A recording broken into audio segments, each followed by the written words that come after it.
If your energy intake is still more than your energy expenditure, then ultimately you're not going to lose weight.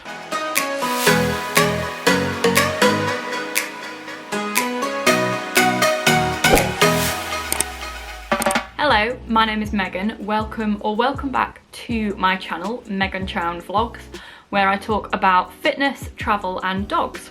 Today I'm going to be talking about energy expenditure in the context of weight gain and weight loss.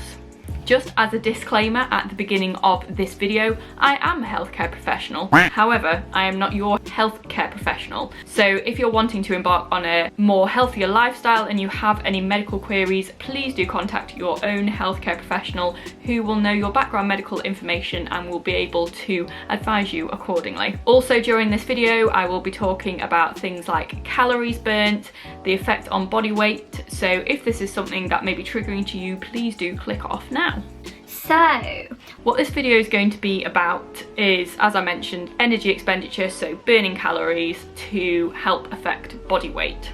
This morning, one of my friends was telling me about a gym that she was joining, and she was asking me whether it's better to do cardio or strength training for weight loss. And I think lots of people think if you just run loads or do loads of cardio, then you'll lose weight. If this puts you in a calorie deficit, then yes, it will help you lose weight. However, I think the use of strength training is really underestimated in weight loss, and I wanted to explain it through the energy expenditure graph that I'm going to show. This information is taken in the context of healthy eating as well. So if you want to lose weight, you need to be in a calorie deficit. So if you're burning lots of calories and you've got a high total daily energy expenditure, but you're eating more than that, you're still going to gain weight.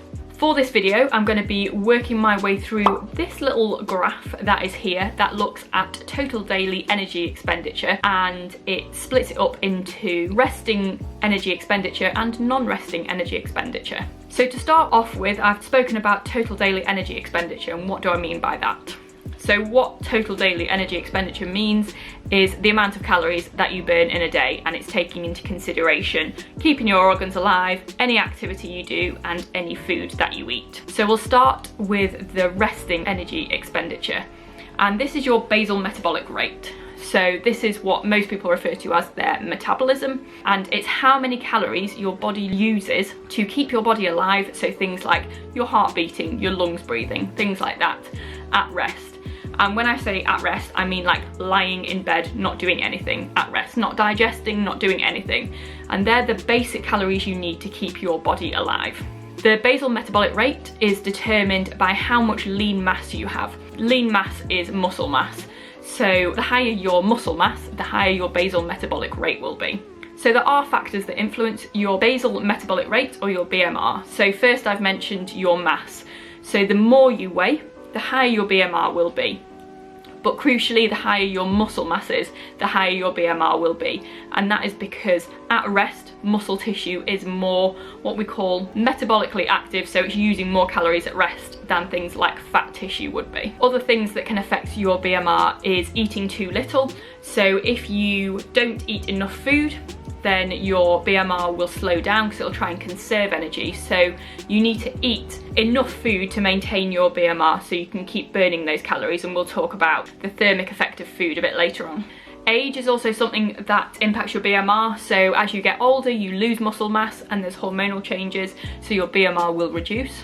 Gender also plays a part, so men have higher BMRs than women because of their genetic makeup, because they largely have more muscle mass, things like that. Genes also play a small part. Also, the environment will play a part on your BMR. So if your environment around you is too hot or too cold, your body is going to be working hard to try and maintain that homeostasis, so get it back to a normal body temperature, which will burn calories. Infection or illness can also alter your BMR. So for example, if you've got a chest infection, your BMR will raise because your body's trying to fight it off with the immune system. Or if you've got cancer and your cells are multiplying rapidly, that will take more energy.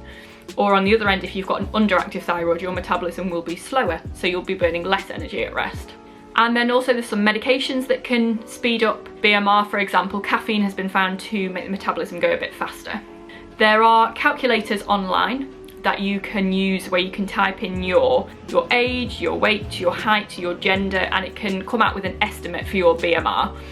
It's also really helpful to have your body fat percentage for this. The most accurate way to test body fat percentage is through using a DEXA scan, because then it looks at the different proportions of different things in your body, like muscle, bone, fat, things like that.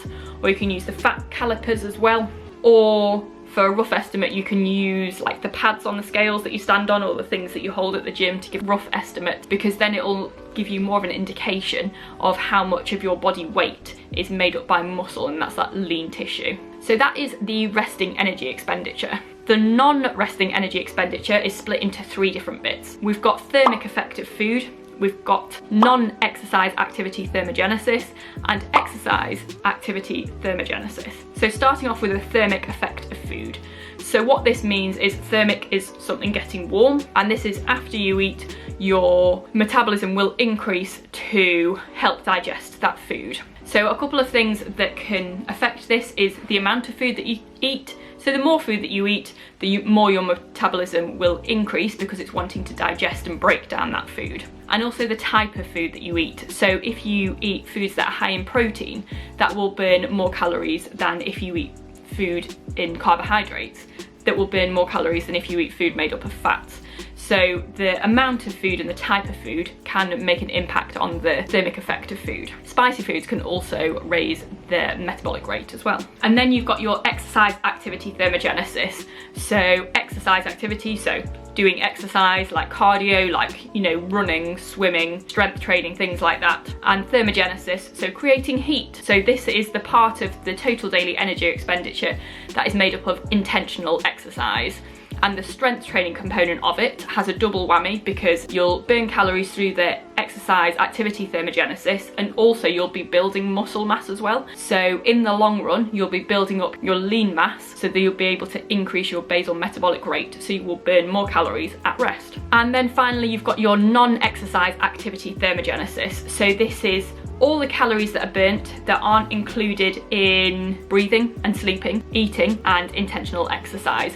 So it's things that we might refer to as your activities of daily living. So things like walking about the house, going about your daily activities, cooking, cleaning, things like that. And that's where it's really important to try and keep your step count high, so that you've got that NEAT energy, the non-exercise activity thermogenesis energy, ticking over really well, and that will help you also to burn more calories. So I hope that little video has helped you to understand the different ways in which the body can burn calories. Through understanding the total daily energy expenditure, you can look at how to manipulate the different bits to see how you can influence your body weight, whether you want to either maintain it, increase it, or decrease it. I feel it's also good to see the different proportions of where you burn more calories. I mentioned at the beginning people thinking if you get a lot of cardio in you can lose lots of weight. You can lose weight with cardio, but actually quite a lot of your calories burnt in a day come from your basal metabolic rate.